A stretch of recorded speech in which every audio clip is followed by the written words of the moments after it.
Snapchat Stories for Businesses. And so we come to Snapchat, which in many ways is the black sheep of this group. Snapchat is the one that started it all, of course, but it's also the one that in some ways is the most limiting for marketers. That's because Snapchat doesn't have a live feed or page where permanent content can be placed. It also lacks some of the advanced tools that other platforms benefit from. Another issue with Snapchat, and one that doesn't get raised often, is that it is actually not programmed all that well. The app takes up more space than it should, uses more memory, and doesn't have the most intuitive interface. But it remains popular. In fact, it is still the 5th most popular social network of all and has 330 plus million users every month. Consider, too, that the entire experience is built around stories in this case. So, if you're going to be creating stories to share on Facebook and Instagram, then you might as well post the same ones here as well. A quick primer. To bring you back up to speed, Snapchat is a site that lets you create short-term messages that can be sent to specific users, as well as stories that work just like they do in the previous 2 examples. When a user posts to their story, the image or video will again be viewed at the top of the app, this time on the Discover page. The stories are available to be viewed for 24 hours before they self-destruct. You can see stories from friends as well as stories from accounts that you subscribe to. This is what we're going to be targeting with our marketing. The demographic for Snapchat skews very young, which may or may not be a good market for your brand, something to consider when deciding how to divide your time. The good news is that the average user opens the app 25 times a day, and the reason likely has to do a lot with a powerful urge that we can tap into as marketers, FOMO, that is, fear of missing out. Posting content.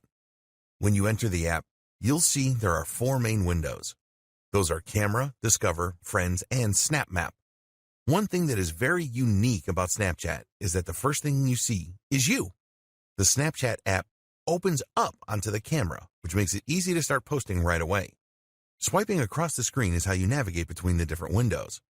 We're interested in the camera window, of course, as this is where you'll create your images. To take a photo, you can simply tap the large circle down on the bottom or hold it for video. We've seen this before at this point. Videos can once again last up to 10 seconds. There's also the option to upload from your gallery, which is always a good option if you want to increase the quality of your content. More on that in just a moment. Filters or lenses.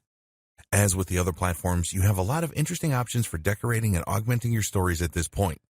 Most of these will be available after you take the photo, but before you go ahead, you also have the option to apply filters called lenses.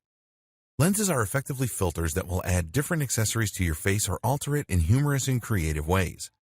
We've seen this feature on Instagram, but it was Snapchat that started it, and in this case, it's Snapchat that does it best.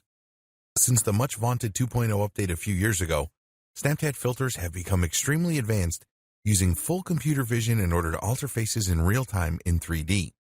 Lenses like these are fun for users, but can also be handy for influencers.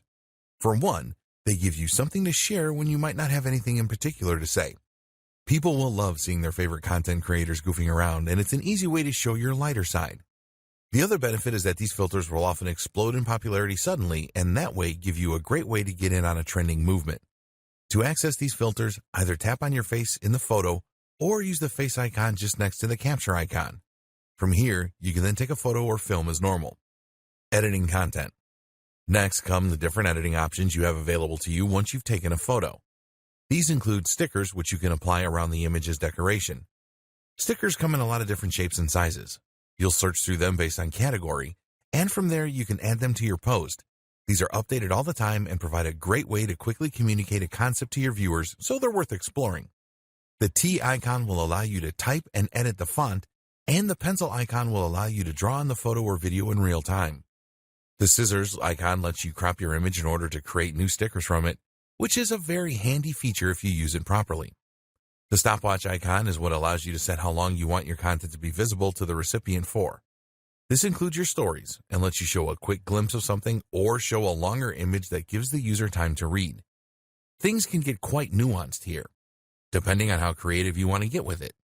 If you are so inclined, you can change the timings of different shots as your viewers swipe through your feed in order to create a more surprising and dynamic experience for them. What's more is that you could quickly tease someone with an image and then follow up with a longer shot. It even allows for a sense of comic timing. Have some fun with it. Adding a call to action. Finally, though, The most useful option of all is the ability to add links to your posts. This is one area in which Snapchat drastically outperforms Instagram. Whereas Instagram requires users to have 10,000 followers or a verified account before they will be able to use links through the swipe up method, Snapchat lets you add any URL you like right away. This means that you can promote a product right in your Snapchat and then link to it so that people can buy right away. This is an ideal way to convert your Snapchat momentum into sales. Once you've added all these final touches, all that is left to do is to hit the blue send button, the arrow, in the bottom right-hand corner. You'll then be prompted to select if you want to send your story to someone you know or add it to your story.